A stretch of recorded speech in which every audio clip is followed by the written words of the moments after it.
Hello friends, welcome back to Softronics Bytes. I'm Renuka and let's recap our last session. In our last session, we saw that break tag, superscript tag, subscript tag and how to write a preserved text. Now, आज हम क्या देखने वाले हैं? हम types of list देखने वाले हैं। तो सबसे पहले क्या कर रही हूँ मैं, मुझे क्या करनी है, मुझे एक लिस्ट क्रिएट करनी है। कैसे? लिस्ट ऑफ स्टूडेंट नाम की। इसके अंदर क्या होने चाहिए? नेम्स होने चाहिए। मैंने नेम्स लिखे हैं। अब मुझे ये लिस्ट प्रिंट करनी है। तो वन वे क्या है, अभी तक हमारे जो भी हमें पता है उससे कैसे हम लिस्ट क्रिएट कर सकते हैं हम। तो सबसे पहले क्या करते हैं हम, मैंने आपको फ़ाइल कैसे क्रिएट करनी है ये नहीं बताया था, तो बता देती हूँ। तो अगर आपको फ़ाइल क्रिएट करनी है, इसकी फ़ोल्डर क्रिएट करना है, तो क्या करोगे आप, यहाँ पे क्लिक कर दोगे तो ये एक फ़ोल्डर क्रिएट हो जाएगा और उसके अंदर आपकी फ़ाइल क्रिएट कर सकते हो। फ़ाइल कैसे क्रिएट करते हैं, अगर इस सिंबल पे आप क्लिक कर दोगे तो आपकी फ़ाइल क्रिएट हो जाएगी। तो सबसे पहले क्या देना पड़ेगा आपको, नाम देना पड़ेगा आपकी फ़ाइल का। मैंने नाम दिया है डॉट, एक्सटेंशन क्या होता है, .html। जब भी हम HTML का कोड लिखते हैं तब हम .html एक्सटेंशन लिखते हैं। लिख दिया, अब ये क्रिएट हो गई। नाउ अब हमें क्या करना है, ये लिस्ट क्रिएट करनी है। तो लिस्ट क्रिएट करने के लिए अभी तक जो भी हमने पढ़ा है तो कैसे करेंगे हम, सबसे पहले क्या है, लिस्ट ऑफ स्टूडेंट, ये एक हेडिंग है। तो हम क्या करेंगे, हेडिंग टैग में ये लिस्ट का नाम दे देंगे। मैं लिख रही हूँ H1 list of students. Now अब क्या करना है, इसके अंदर हमको ये एलिमेंट्स लिखने हैं, राइट। तो क्या कर रही हूँ मैं, ये नाम लिख रही हूँ एक एक करके, Ram, John, Obi, Swara and Radha. अब मैं इससे रन करूँगी तो क्या हो रहा है, ये सभी क्या हो रहा है, एक लाइन में आ रहा है। लेकिन ऐसा होता है क्या लिस्ट में? नहीं, एक के नीचे एक के नीचे एक ऐसा होता है। तो हम क्या करेंगे, नेक्स्ट लाइन से शुरू करने के लिए हमारे पास कौन सा टैग है, हमारे पास ब्रेक टैग है। इसलिए मैंने क्या किया, यहाँ पे ब्रेक टैग यूज़ किया। मैंने दिया ब्रेक। ऐसा यूज़ करके क्या कर रहे हैं हम, तो मैं क्या कर रही हूँ, हर नेम के आगे एक एक ब्रेक लिख रही हूँ। तो इसे रन किया तो देखो क्या हो गया, हर एक नेम न्यू लाइन से शुरू हो गया, राइट। अब हमें क्या करना है, फर्स्ट नेम जो भी पहला नाम है उसको 1 असाइन होगा, उसके बाद को 2 असाइन करना है, उसके बाद को 3, मतलब उसको नंबरिंग देनी है, राइट। तो हम कैसे कर सकते हैं, अभी हम क्या करेंगे, राम को 1 देंगे, मैन्युअली देंगे, हाँ 2, ऐसे करके मैं सभी को नंबर दे रही हूँ। अब ऐसे लिस्ट क्रिएट करने के लिए हमारे पास HTML में एक टैग है। ये सभी चीज़ें हमें मैन्युअली करने की ज़रूरत नहीं होती, मतलब ये नंबरिंग जो भी दे रहे हैं वो वैसे देने की ज़रूरत नहीं होती, वहाँ पे ब्रेक टैग देने की भी ज़रूरत नहीं है। तो कौन सा टैग है हमारे पास, ऑर्डर लिस्ट का टैग है। तो कैसे लिखते हैं, ऑर्डर लिस्ट यूजिंग OL, मिलका एंगुलर ब्रैकेट में OL, उसके अंदर अब जो भी इसके अंदर डेटा है, राइट, वो क्या है, लिस्ट का हर एक एलिमेंट है। तो उसको कैसे लिखेंगे हम, LI में लिखेंगे, LI राम, उसके बाद LI जॉन, देन LI ओवी, जो भी हमारा एलिमेंट है लिस्ट का वो हम सेपरेटली LI में लिख देंगे। अब इसे रन करते हैं। अब देखो क्या हो रहा है, 1 2 3 4 ऐसे नंबरिंग ऑटोमेटिकली असाइन हो रही है। यहाँ पे हमने नंबरिंग दी है क्या, नहीं दी, हमने डायरेक्टली ऑर्डर लिस्ट बोल के लिखा है, तो वो क्या कर रहा है, डायरेक्टली एक नंबरिंग दे रहा है। ऑर्डर लिस्ट क्यों बोल रहे हैं इसको, ये 1 2 3 4 जो भी हमने नंबरिंग दी ये क्या है, पर्टिकुलर ऑर्डर में है, राइट, सीक्वेंस में है। 1 के बाद 2 ही आ रहा है, 2 के बाद 3 ही आ रहा है, राइट। इसे क्या बोलते हैं हम, सीक्वेंस बोलते हैं। इसलिए इस लिस्ट को क्या बोला जाता है, ऑर्डर लिस्ट। अब देखो इसका बेनिफिट क्या है ये लिस्ट यूज़ करने का। अब मुझे क्या करना है, मुझे इसमें और नेम्स ऐड करने हैं। तो मैं कर सकती हूँ क्या, हाँ कर सकती हूँ। तो क्या करेगा ये, डायरेक्टली उसके आगे की इसको नंबरिंग दे देगा। क्या हो गया, आगे नंबरिंग असाइन हो गई। लेकिन सेम जो भी हमने मैन्युअली की थी, right, without using order tag, तो क्या हो रहा था, अगर हमें नेम ऐड करना होगा तो हमें क्या करना पड़ेगा, मैन्युअली हमको उसको नंबरिंग देनी पड़ रही थी, राइट। तो इसीलिए हम ऑर्डर लिस्ट यूज़ करते हैं। नाउ आप बोलोगे कि इसको 1 2 3 दिए, अब मुझे क्या करना है, ऐसी लिस्ट क्रिएट करनी है, मतलब उसको नंबरिंग ए से होनी चाहिए, ABCD स्मॉल लेटर्स में। ये भी एक पर्टिकुलर ऑर्डर है, हाँ ऑर्डर है, इसे अल्फ़ाबेटिकल ऑर्डर बोलते हैं।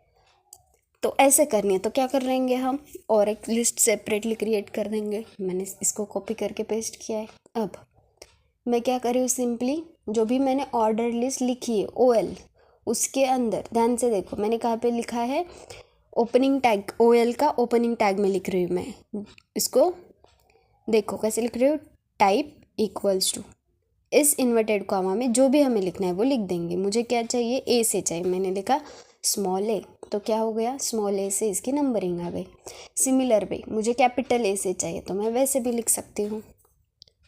टाइप में मैं क्या लिखूँगी, कैपिटल ए। मुझे रोमन लेटर्स में चाहिए तो मैं क्या करूँगी, कैपिटल आई लिख दूँगी। तो क्या हो रहा है, कैपिटल आई से रोमन लेटर्स में नंबरिंग आ रही है। अब आप बोलोगे कि जब भी हमने नंबर्स लिखे तो बाय डिफ़ॉल्ट क्या हो रहा था, नंबरिंग कहाँ से शुरू हो रही थी, 1 से शुरू हो रही थी। हमें ऐसा नहीं करना, हम जिस नंबर पे बोलेंगे वहाँ से नंबरिंग शुरू होनी चाहिए। अब मैं बोल रही हूँ मुझे 11 से नंबरिंग देनी है, मतलब फर्स्ट को 11 आना चाहिए, उसके बाद में 12 आना चाहिए, ऐसे चाहिए। तो क्या करते हैं हम, सिमिलरली मैं ये लिस्ट कॉपी पेस्ट कर रही हूँ और देखो इस OL के अंदर जहाँ पे हमने टाइप लिखी थी वहीं पे क्या लिख रही हूँ मैं, स्टार्ट इक्वल्स टू, और इस इन्वर्टेड कॉमा में जहाँ से मुझे स्टार्ट करना होगा वो मैं लिख रही हूँ। देखो क्या हो गया, नंबरिंग यहाँ से आ गई। इसे क्या बोलते हैं, ऑर्डर्ड लिस्ट। ऑर्डर यानी क्या, पर्टिकुलर सीक्वेंस में ये लिस्ट प्रिंट करते हैं। नाउ हमने क्या की, ऑर्डर लिस्ट तो क्रिएट कर दी। अब समटाइम्स हम ऐसे भी लिस्ट लिखते हैं, राइट, मतलब सिंबल का यूज़ करके। बुलेट्स की लिस्ट होती है, पर्टिकुलर सीक्वेंस नहीं होता, उसे क्या बोलते हैं हम, अनऑर्डर लिस्ट। वहाँ पे कुछ ऑर्डर फॉलो की जाती है क्या, नहीं की जाती, डायरेक्टली एक सिंबल का यूज़ करके हम लिस्ट का हर एक एलिमेंट लिखते हैं, इसे बोलते हैं हम अनऑर्डर्ड लिस्ट। अगर हमें ऐसी लिस्ट क्रिएट करनी होगी तो हम कैसे करेंगे, तो सबसे पहले मैं क्या कर रही हूँ, मैंने ब्राउज़र तो क्लोज़ कर दिया है, इसलिए मैं क्या कर रही हूँ, मेरे को गो लाइव का ऑप्शन नहीं दिख रहा है, इसलिए मैंने क्या किया है, डबल क्लिक करके लाइव सर्वर को स्टॉप किया है, मतलब मुझे ये गो लाइव का ऑप्शन दिख जाएगा, राइट। अब मैंने एक फ़ाइल क्रिएट की अनऑर्डर लिस्ट बोल के, यहाँ पे मैंने एक बॉयलर प्लेट ले ली। बॉयलर प्लेट कैसे लेते हैं, Shift+1 एंटर। नाउ अब मैं क्या कर रही हूँ, हेडिंग टैग लिख रही हूँ सबसे पहले। अब मैं H3 में लिख रही हूँ लिस्ट ऑफ स्टूडेंट। नाउ अब हमें क्या करना है, हमने ऑर्डर लिस्ट कैसे लिखी थी, OL से। अनऑर्डर्ड लिस्ट कैसे लिखेंगे हम, UL, U for unordered, L for list. मैंने लिखा एंगुलर में अनऑर्डर्ड लिस्ट, एंटर करके क्या हो गया, इसको ऑटोमेटिकली क्लोजिंग टैग आ गया। ये हमारा VS कोड का फीचर है। जब भी हम कोड हमारा नोटपैड में लिखेंगे तो क्या होता है, नोटपैड में हमें हमारा खुद का क्लोजिंग टैग लिखना पड़ता है। अब जैसे हमने ऑर्डर लिस्ट में लिखा था, हर एक एलिमेंट LI में लिखा था, वैसे ही सेम हम अनऑर्डर लिस्ट में लिखेंगे।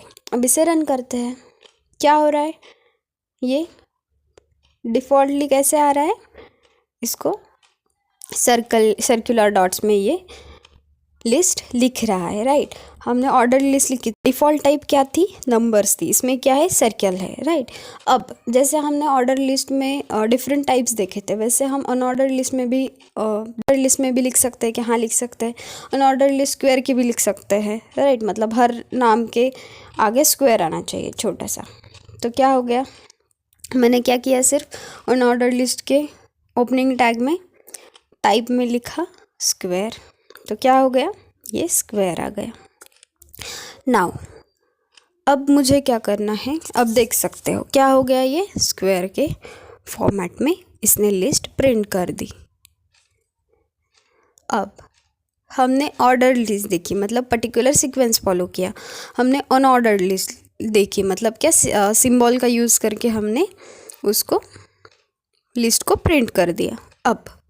अब देखो, ये देखो मैंने क्या लिखा है, मुझे क्या करना है, मुझे ऐसे लिस्ट प्रिंट करनी है। कैसे, इसका क्या होना चाहिए, कुछ तो टाइटल होना चाहिए। यहाँ पे क्या टाइटल है, HTML, और उसकी डेफिनेशन चाहिए। डेफिनेशन क्या है, हाइपरटेक्स्ट मार्कअप लैंग्वेज। ऐसे मुझे प्रिंट करना है। ये क्या है, एक लिस्ट है। हमने पाइथन में देखा था dictionary data type, right. Dictionary में क्या होता है, की होती है और उसकी वैल्यू होती है, राइट। वैसे ही हमें HTML में हमारी लिस्ट लिखनी है, मतलब उस लिस्ट के एलिमेंट का एक टाइटल होना चाहिए, फिर उसके बाद में डेफिनेशन होने चाहिए, राइट। तो इस लिस्ट को क्या बोला जाता है, डेफिनेशन लिस्ट और डिस्क्रिप्टिव लिस्ट। अब HTML के सिमिलर टू मैं और एक एलिमेंट ऐड कर देती हूँ। अब हमें इसे प्रिंट करना है, तो सबसे पहले इसमें दो चीज़ें। फर्स्ट तो क्या है, लिस्ट का टाइटल है, देन लिस्ट की डेफिनेशन है। तो जैसे हमने ऑर्डर लिस्ट के लिए क्या लिखा था, OL लिखा था, अनऑर्डर्ड लिस्ट के लिए क्या लिखा था, UL लिखा था। अब डिस्क्रिप्टिव लिस्ट के लिए हम क्या लिखेंगे, DL, राइट, मैंने लिख दिया। अब इसके अंदर क्या लिखा है, पहले हमने क्या किया था, डायरेक्टली हम LI में हर एक एलिमेंट लिख रहे थे। अब वैसे है क्या, नहीं है। अब क्या है, अब हमारे एलिमेंट्स में दो पार्ट्स है, एक तो है टाइटल एंड सेकेंड है डेफिनेशन। तो हम कैसे लिखेंगे, एंगुलर ब्रैकेट, सबसे पहले टाइटल लिखेंगे। किसका टाइटल है, डिस्क्रिप्टिव लिस्ट का, इसलिए मैंने क्या लिखा, DT। और इसके अंदर हम जो भी टाइटल है वो लिख रहे हैं, मैं लिख रही हूँ HTML। अब टाइटल तो हो गया, अब क्या चाहिए हमें, डेफिनेशन लिखनी है। तो कैसे लिखूँगी, angular bracket descriptive list D definition DD लिख दिया, क्लोज कर रही हूँ। इसके अंदर क्या लिख रही हूँ मैं, hyper text markup language. Similar मैं CSS के लिए लिख रही हूँ। अब इसे रन करते, देखो क्या हो रहा है। जैसे हमने बोला था उसका टाइटल चाहिए और डेफिनेशन चाहिए, वैसे हमारे पास लिस्ट आ रही है। इसे क्या बोलते हैं, डिस्क्रिप्टिव लिस्ट। आज हमने कौन से लिस्ट देखे, लिस्ट के 3 टाइप्स देखे। फर्स्ट लिस्ट की टाइप देखी ऑर्डर लिस्ट, सेकंड देखी अनऑर्डर लिस्ट एंड थर्ड देखी डिस्क्रिप्टिव लिस्ट। अब आज का आपका होमवर्क क्या है, आपको क्या करना है, आपके फेवरेट फूड की एक ऑर्डर लिस्ट क्रिएट करनी है, राइट। ऑर्डर में क्या करोगे आप, एक फर्स्ट तो न्यूमेरिकल ऑर्डर दोगे, फिर रोमन लेटर्स की ऑर्डर दोगे, फिर अपर केस में और लोअर केस में दोगे। सिमिलर टू दैट आप 100 से नंबरिंग शुरू कर दोगे, राइट। और आपको एक आपके फेवरेट मूवीज़ की अनऑर्डर्ड लिस्ट क्रिएट करनी है। और थर्ड आपको आपके फेवरेट सब्जेक्ट की एक डिस्क्रिप्टिव लिस्ट क्रिएट करनी है। मतलब टाइटल में आपका फेवरेट सब्जेक्ट होगा और उसकी डेफिनेशन में आपको वो क्यों पसंद है इसकी कुछ तो वर्डिंग होगी। So this is enough for today. In our next lecture हम देखेंगे एंकर टैग क्या होता है, पैराग्राफ टैग क्या होता है, और भी सारे टैग्स हम एक्सप्लोर कर देंगे। So if you found this video helpful, do not forget to like, share and subscribe to our channel. Thank you for watching.